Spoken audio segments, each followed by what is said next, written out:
tantos milhões de pessoas, nem ao nível do município a gente pode reunir todo mundo para ter uma democracia direta. Então, o modelo predominante é o modelo da democracia representativa. Já vem o conceito de representação. Toda a democracia deve ser, de uma certa maneira, representativa, porque é impossível que todo mundo participe, tem que delegar, tem que dar a algumas pessoas o poder de votar, decidir, executar, etc. Outro conceito, que é um conceito crítico a respeito da democracia representativa, é o conceito de uma democracia participativa. É um conceito relativo. A participação dos cidadãos pode ser mais ou menos o ideal, a gente diz, do republicanismo cívico. O republicanismo cívico é um movimento de filosofia política onde a participação política é um engajamento quase obrigatório. Tem que ser engajado. Também é uma obrigação também um pouco forte. Todo mundo quer, não tem com vontade de participar. Tem também a vida familiar, tem a vida dos negócios. Então, é uma verdadeira democracia participativa tem que ter certos limites. O último conceito, e eu vou entrar no pensamento de Habermas através desse conceito, porque é uma maneira lateral de apresentar o pensamento dele, mas que toca os elementos fundamentais do pensamento dele, a democracia deliberativa. De uma certa maneira, toda a democracia tem um aspecto também deliberativo. Por exemplo, tem debates no Parlamento, tem debates das comissões para preparar as decisões, etc. Mas, no fundo teórico dessa democracia, tem a ideia seguinte. Essa é uma ideia que, como vamos ver, diz também a respeito da representação. É uma ideia forte, que não é intuitiva, e que é a seguinte, é que a opinião pública, a opinião das pessoas, as crenças, os pensamentos, os desejos, os interesses, não precedem a deliberação. Eu vou dar um exemplo que vai para simplificar essa ideia, mas vou voltar depois sobre o modelo mesmo de democracia deliberativa que Habermas e outros filósofos políticos estão defendendo. O modelo não é um modelo de comunicação, onde um sujeito A tem algumas ideias, crenças, desejos, interesses e quer comunicá-los a um sujeito B. Por quê? Porque nesse modelo você deve pensar que já existem sujeitos, pessoas que têm formados ideias, crenças, desejos, etc. O modelo comunicativo, comunicacional que vai propor Habermas é que a formação de nossas crenças, a formação de nossos desejos, e mais profundamente, a formação do sujeito mesmo. O que é um sujeito? É o resultado da comunicação, é o resultado da deliberação ao nível político.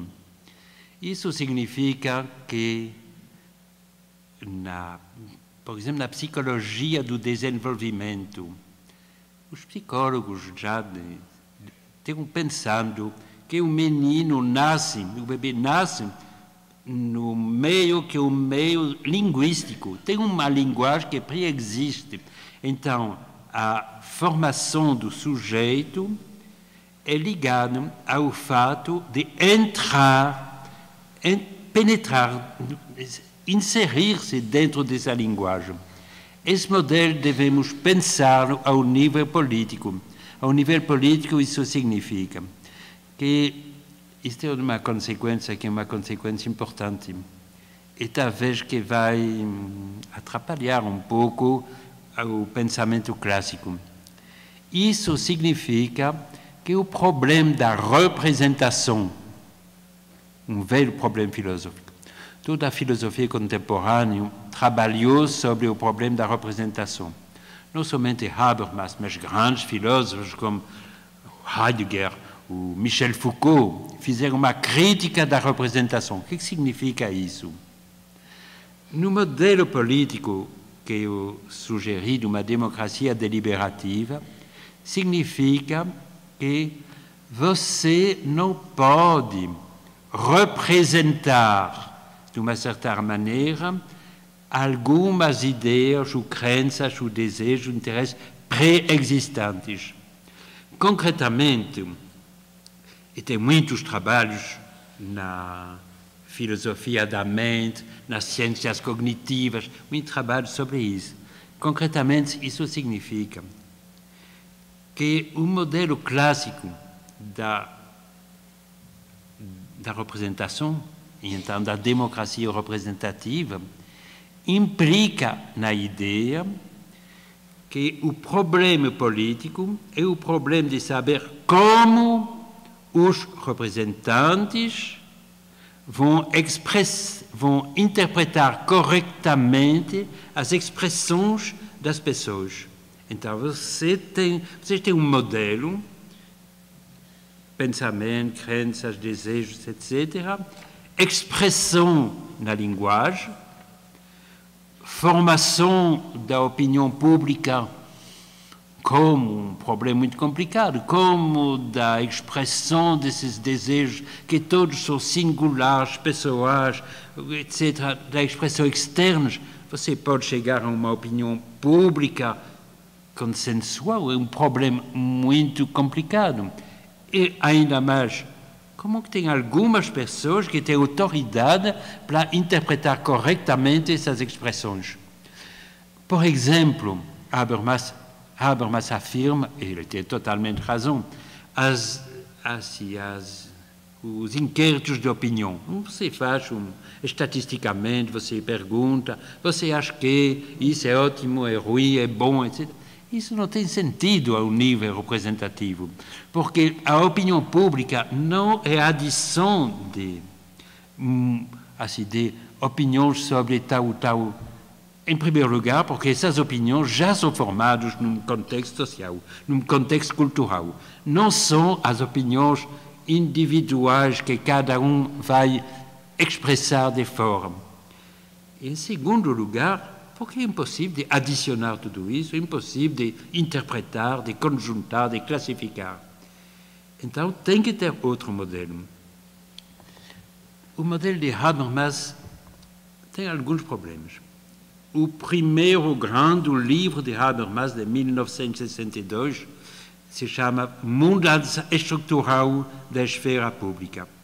E ele fazia uma análise muito interessante, aliás, sobre o nascimento no século XVIII de alguns grupos de intelectuais que se reuniam nos cafés, nos salões, que começavam a discutir de literatura, de arte, etc. Isso correspondia, mais ou menos, para citar outro grande filósofo, ao que Immanuel Kant, explica na Crítica do Juízo, nesse livro interessante, o Kant analisando o problema estético. O problema estético também é um problema novo. Quer dizer, uma teoria da arte é uma coisa nova. E no século XVIII, quando Kant fala do problema estético, ele fala de um senso comum estético. O que significa isso?